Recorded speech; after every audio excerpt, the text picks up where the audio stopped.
Selamat datang kembali. Oke, kali ini kita langsung bahas bab 5 ya dari materi yang Anda bagikan. Judulnya aja udah bikin penasaran nih. Apa sebenarnya gangguan terkait uang itu? Iya, judul yang cukup kuat ya. Betul. Tapi penting nih, kita di sini bukan mau jadi dokter ya. Jadi ini bukan soal diagnosis klinis. Sama sekali bukan. Tepat. Ini lebih ke pemahaman pola. Nah, itu dia. Kita mau coba bedah pola pikir, pola perilaku unik kita soal uang yang kadang tanpa sadar malah bikin repot hidup kita. Kita pakai contoh-contoh nyata dari materi ini. Hmm, Misinya, ya bantu Anda ngenalin pola-pola ini, terus lihat, jangan-jangan akarnya tuh dari masa lalu kayak yang dibahas bab sebelumnya. Dan siapa tahu kan Anda nemu, wah ini gue banget nih.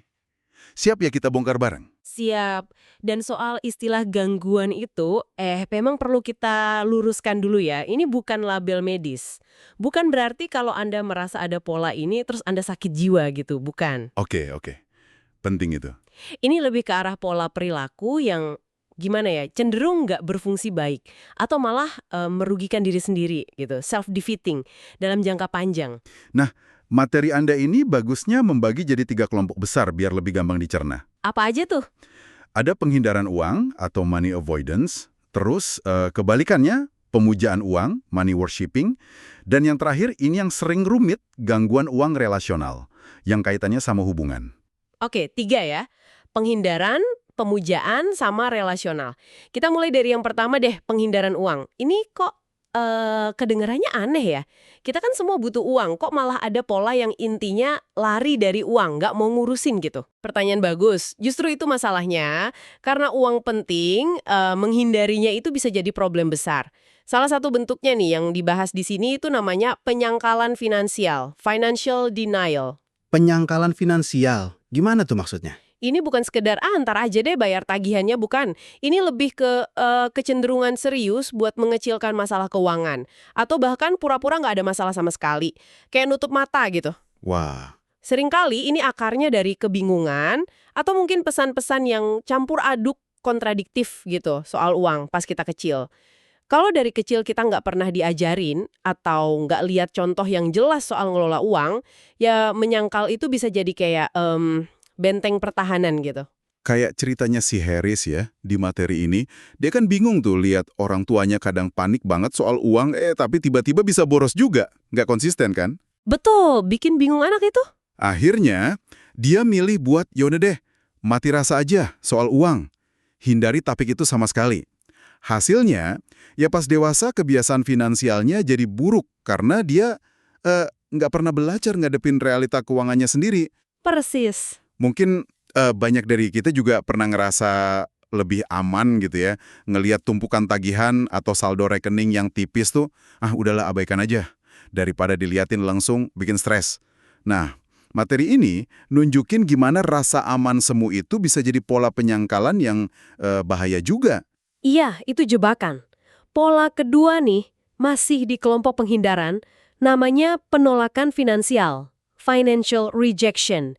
Ini lebih dalam lagi kayaknya. Lebih dalam gimana? Kalau ini, ada keyakinan kuat, bisa sadar bisa enggak, bahwa uang itu sendiri adalah sumber keburukan. Sesuatu yang kotor atau biang kerok masalah.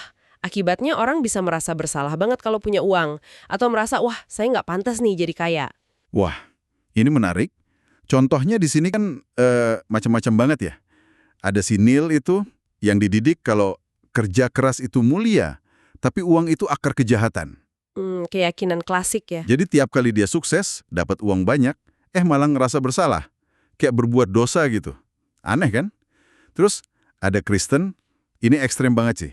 Dia dari keluarga super kaya tapi nggak bahagia. Oh iya, yang itu. Jadi dia nyamain uang itu sama kehampaan, keterasingan, sampai dia sengaja tampil miskin, pakai overall butut, buat nolak identitas orang kayanya itu. Gila ya, sampai segitunya. Terus ada Lin juga, yang trauma lihat uang rusak keluarganya, sampai dia kehilangan orang terdekat. Tanpa sadar, dia malah nyabut asa warisan gedenya sendiri. Takut sejarah keulang lagi. Nah, yang paling menohok dari penolakan finansial ini menurut saya ya, bukan cuma rasa bersalahnya, tapi gimana keyakinan masa kecil. Itu kayak, uang itu jahat, saya nggak pantas kaya, itu bisa bekerja kayak program di bawah sadar kita. Program bawah sadar. Iya, program yang aktif nendang peluang bagus yang datang. Jadi mungkin secara sadar Anda pengen sukses, pengen kaya. Tapi program ini diam-diam mastiin Anda nggak nyampe ke sana.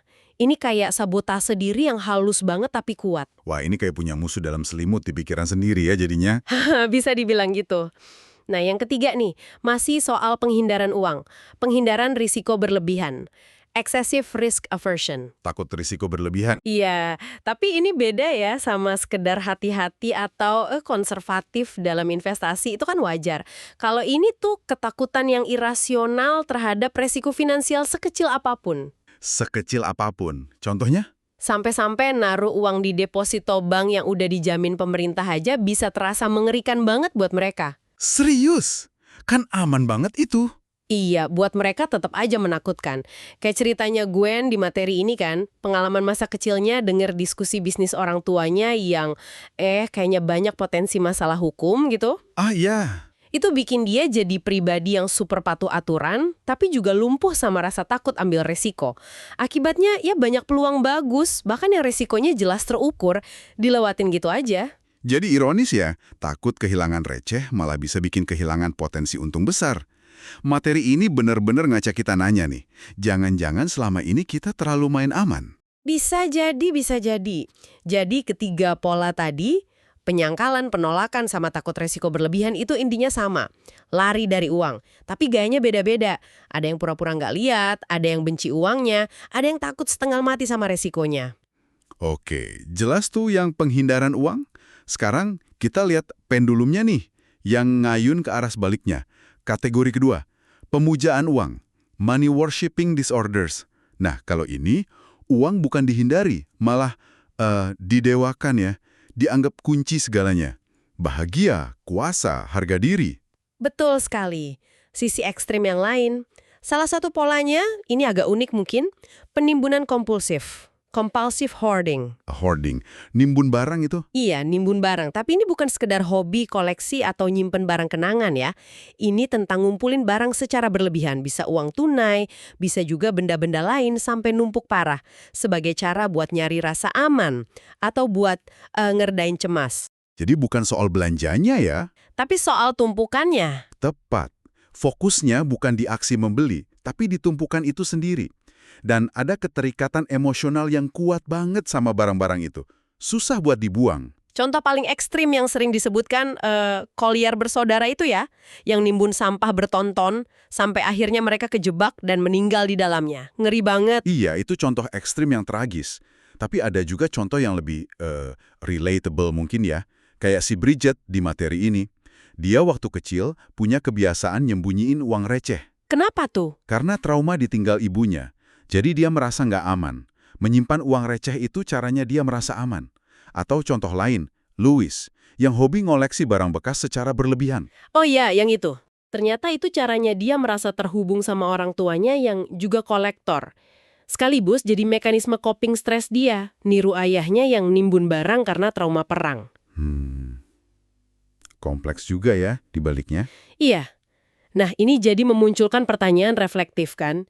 Di mana sih batasnya antara menyimpan buat jaga-jaga yang sehat atau hobi koleksi yang wajar dengan penimbunan kompulsif yang mulai ganggu fungsi hidup kita? Kapan koleksi kita malah jadi belenggu? Betul juga. Batasnya tipis ya. Materi ini bilang, batas itu sering kali kabur dan didorong sama kebutuhan emosional yang dalam. Oke. Pola berikutnya nih, di pemujaan uang. Ini kayaknya lebih sering kita dengar di berita. Pengambilan risiko tidak wajar. Unreasonable risk taking. Dan kalau udah parah banget, bisa jadi perjudian patologis ya. Pathological gambling. Ya, ini tentang mempertaruhkan keamanan finansial kita demi iming-iming keuntungan gede yang kemungkinannya kecil banget. Tipis lah. Wujudnya gimana aja tuh? Macam-macam, bisa judi beneran di kasino, bisa trading saham harian yang spekulatif banget, ikut investasi bodong, atau bahkan hal sepele kayak nekat ngeluarin cek kosong padahal dananya nggak ada. Wah, nekat banget ya. Seringkali pelakunya itu didorong sama rasa percaya diri yang kelewat tinggi, overconfidence, atau emang udah kecanduan sensasi deg-degannya itu, the thrill. Kayak ceritanya Stewart ya, si pialang saham Wall Street itu. Sukses gede di awal bikin dia lupa daratan. Ngerasa hebat banget, padahal mungkin faktor pasar aja yang lagi bagus kan? Bisa jadi, luck. Akhirnya, dia ngulangin pola ayahnya. Investasi super beresiko yang ujungnya gagal total. Materi ini juga nyinggung perjudian patologis sebagai bentuk ekstrimnya. Kayak kisah Aaron yang hidupnya ancur lebur gara-gara kecanduan mesin slot. Ini peringatan keras ya. Keras banget. Pertanyaannya buat kita mungkin. Apakah keberanian ambil resiko yang selama ini Anda banggain, jangan-jangan udah ngelewatin batas? Udah jadi pertaruhan bahaya sama masa depan finansial Anda? Pertanyaan penting itu. Nah, pola terakhir nih di kelompok pemujaan uang. Ini sesuatu yang seringkali malah dapat pujian. Gila kerja, workaholism. Gila kerja. Ini kan kayaknya positif. Orang rajin kerja kan bagus. Nah, itu dia uniknya. Ini salah satu kecanduan yang paling diterima secara sosial. Bahkan dianggap positif, pekerja keras. Tapi sama kayak kecanduan lain, ini bisa ngerusak banget area penting kehidupan kita. Area apa aja tuh? Hubungan keluarga, kesehatan fisik, kesehatan mental. Dorongannya seringkali keyakinan kalau harga diri itu sama dengan produktivitas. Atau harga diri itu sama dengan kekayaan. Oh, jadi ngukur diri dari kerjaan atau duitnya ya? Betul, dan ada siklus khasnya. Merasa high, semangat banget pas kerja gila-gilaan. Tapi terus crash, capek banget, kosong, bahkan depresi pas lagi nggak kerja atau pas target nggak tercapai. Saya jadi ingat contoh Leslie dari materi ini. Yang ayahnya ngambil tabungannya itu loh. Ah iya, yang itu. Pengalaman pahit ya. Dia jadi tumbuh dengan ambisi gila buat buktiin diri lewat sukses finansial. Kerjanya sampai lupa diri, ngabaikan kesehatan, bahkan sampai ngelanggar etika. Terus ada Paul juga. Paul yang mana ya? Yang tumbuh benci orang kaya karena adiknya meninggal dan dia nyalahin dokter kaya. Tapi dia juga malu kalau miskin. Bingung kan? Dilema banget itu. Solusinya, ya kerja, kerja, kerja. Di banyak tempat sekaligus. Karena cuma itu cara dia merasa berharga. Keluarga, ya jelas jadi korban. Yang menarik sekaligus dilematis di sini ya. Gimana masyarakat sering banget muji kerja keras. Tapi materi ini nunjukin ada garis tipis di mana kerja keras itu berubah jadi pelarian dari masalah lain atau jadi cara yang nggak sehat buat nyari validasi diri. Bener juga. Mungkin ini pertanyaan buat kita semua. Pernah nggak sih ngerasa pekerjaan itu udah ngambil alih seluruh identitas dan hidup Anda? Sampai hal-hal penting lainnya, kayak keluarga, kesehatan, hobi, itu jadi kerasa nggak penting lagi? Dalam nih pertanyaannya. Oke, kita udah lihat dua kutub ekstrim ya. Lari dari uang dan memuja uang. Sekarang kita masuk ke arena yang mungkin paling banyak dramanya nih dalam hidup sehari-hari. Kategori ketiga, gangguan uang relasional, relational money disorders. Nah ini dia. Fokusnya di sini adalah gimana isu uang secara spesifik ngeracunin hubungan kita sama orang terdekat, pasangan, keluarga, anak. Ini area sensitif banget ya? Sangat sensitif. Dan seringkali jadi sumber konflik yang tersembunyi tapi dalam. Pola pertama adalah perselingkuhan finansial, financial infidelity. Selingkuh finansial, maksudnya gimana tuh? Bukan selingkuh asmara kan? Bukan. Tapi soal nggak jujur terkait uang dalam hubungan. Bisa macam-macam bentuknya. Bohong soal harga barang yang dibeli, nyembunyiin utang, punya rekening rahasia yang pasangan nggak tahu, atau nggak terbuka soal pendapatan. Wah, contoh-contohnya di sini kok rasanya deket banget ya sama kehidupan nyata. Ada yang sampai sengaja gores sol sepatu baru, biar nggak ketahuan beli baru sama pasangan. Ada-ada aja ya. Ada yang bayar sebeldian pakai tunai biar struknya nunjukin harga lebih murah. Ada yang malsuin tanda tangan pasangan di dokumen keuangan. Atau yang lebih dasar lagi, bohong soal kondisi finansial sebelum nikah. Nah, itu fatal bisa. Alasannya macam-macam ya, tapi seringnya ya buat hindari konflik atau karena emang ada masalah kepercayaan dasar. Ini jadi pertanyaan penting buat direnungkan dalam hubungan Anda. Seberapa penting sih transparansi finansial? Materi ini ngingatin, bohong kecil soal uang itu bisa jadi kayak rayap loh, pelan-pelan ngerogotin fondasi kepercayaan. Setuju banget. Nah, pola berikutnya ini istilahnya agak keras nih.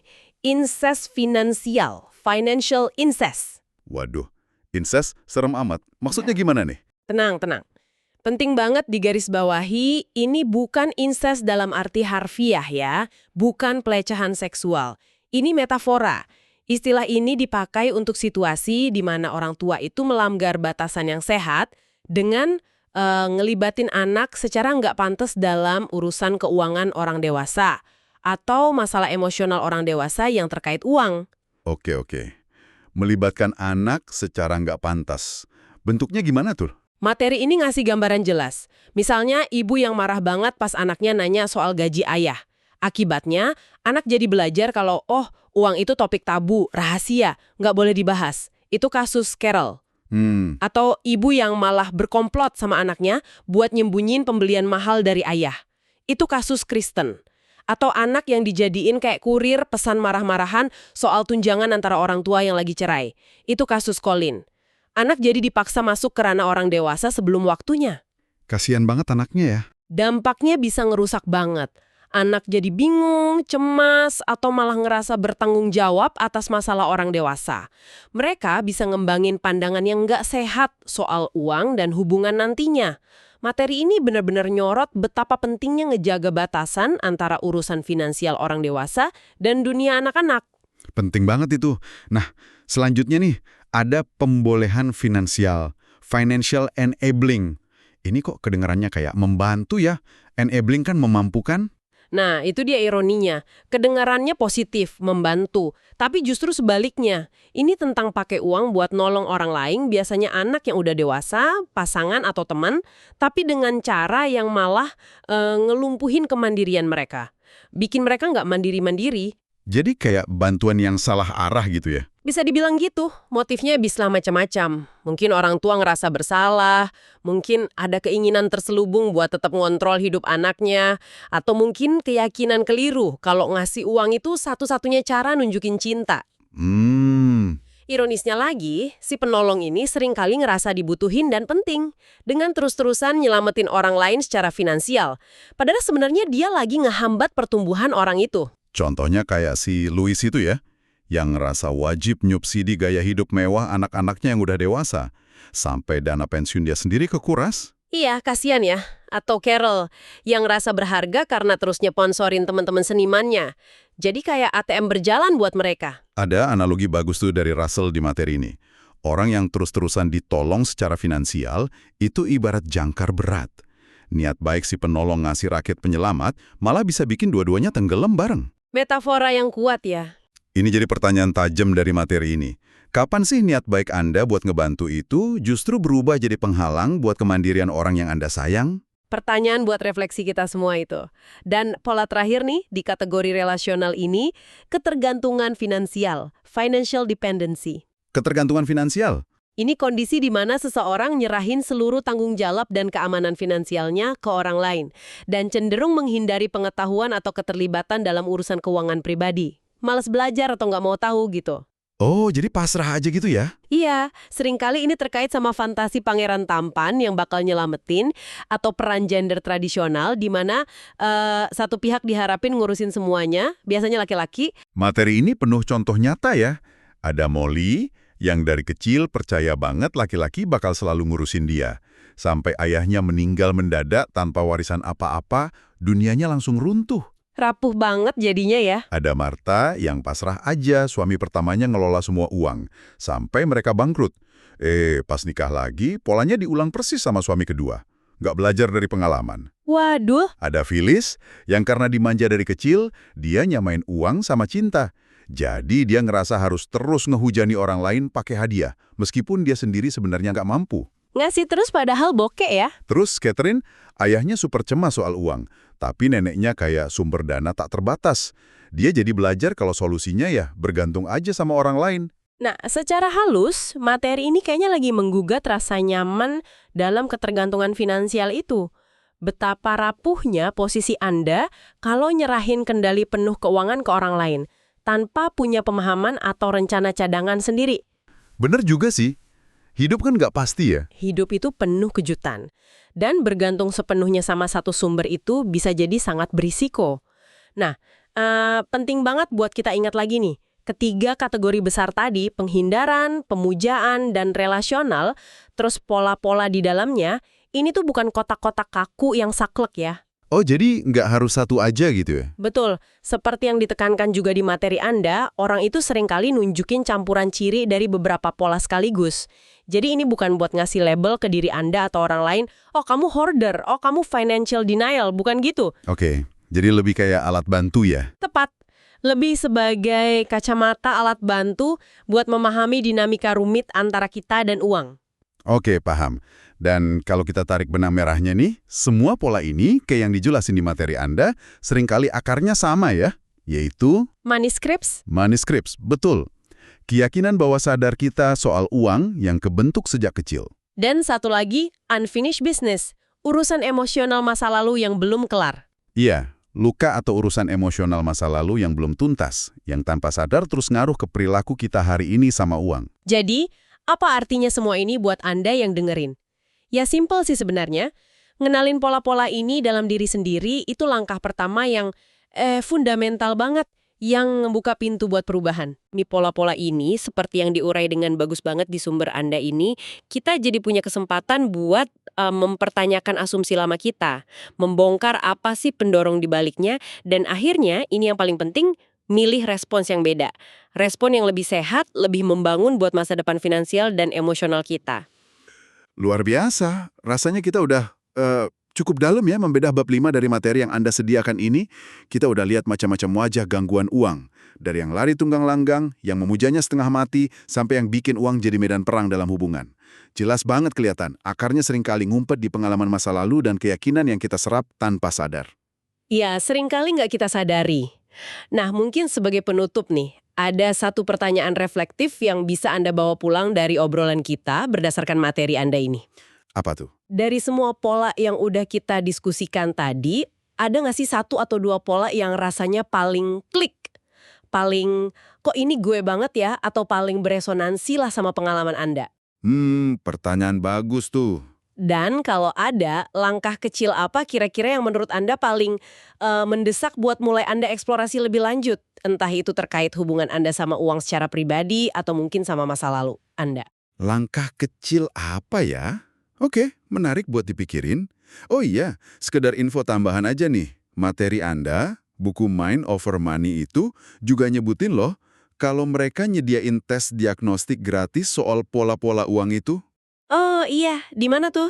Di situs web mereka, yourmentalwealth.com, katanya kalau Anda tertarik gali lebih dalam secara pribadi, bisa coba akses tesnya pakai kode dari buku Anda, YMT Test 21471. Wah, menarik tuh. Bisa jadi langkah konkret ya? Iya, bisa jadi langkah eksplorasi lanjutan yang menarik. Langsung dari sumbernya kan? Oke deh, sekian dulu penjelajahan kita kali ini. Semoga obrolan kita ini ngasih sudut pandang baru dan bermanfaat ya buat Anda. Sampai jumpa di pembahasan berikutnya.